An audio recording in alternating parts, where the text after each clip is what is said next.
Hi, parents, and welcome to From the Teacher's Desk, practical advice for parents of neurodiverse kids. Today's episode is one I've been looking forward to sharing. It's about a topic that many parents struggle with. Should I tell my child about their diagnosis? And if so, when and how? Whether it's ADHD, autism, dyslexia, or something else, this is a deeply personal decision, but also a really powerful one. Let's talk about why it matters. Firstly, let's look and see why some parents hesitate to share their child's diagnosis with them. It's completely normal to be uncertain. You might worry about some of the following things. Will this label limit my child? Will my child feel different or broken? Or will my child use this as an excuse to get out of certain activities?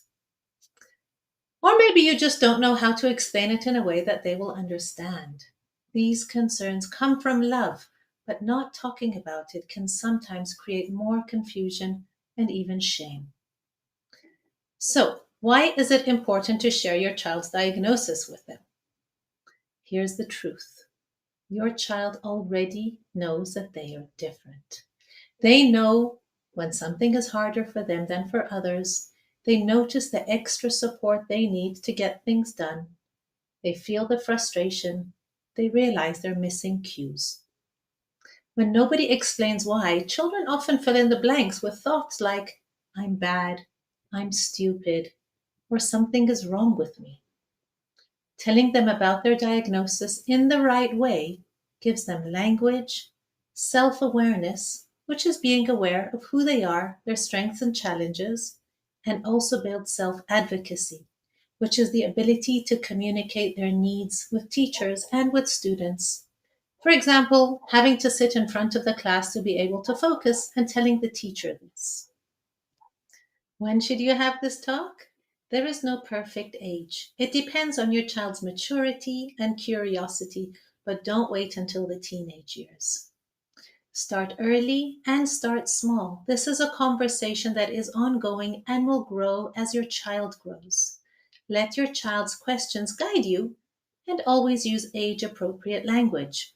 For example, instead of saying, you have ADHD, you could use an example and say, your brain is like a race car. It's super fast and super powerful, but sometimes it needs help to stay on the track.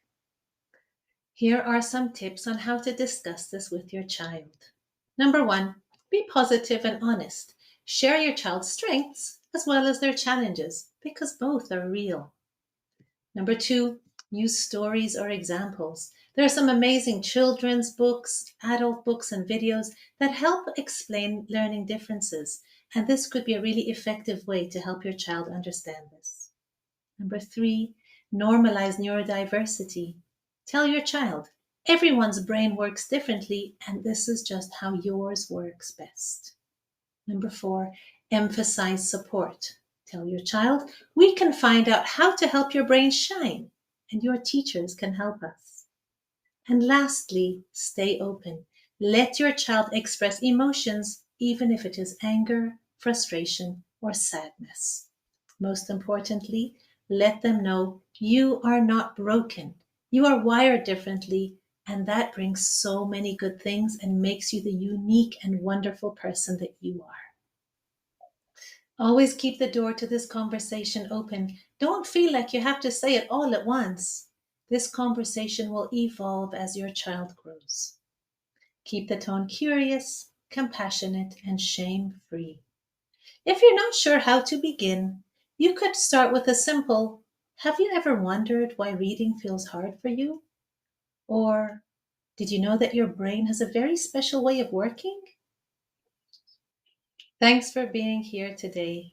This episode took courage to watch. If it helped you, please subscribe and share it with another parent who might be wondering the same question. Next week, we'll talk about how to build your child's confidence, especially when school feels hard. See you then from the teacher's desk.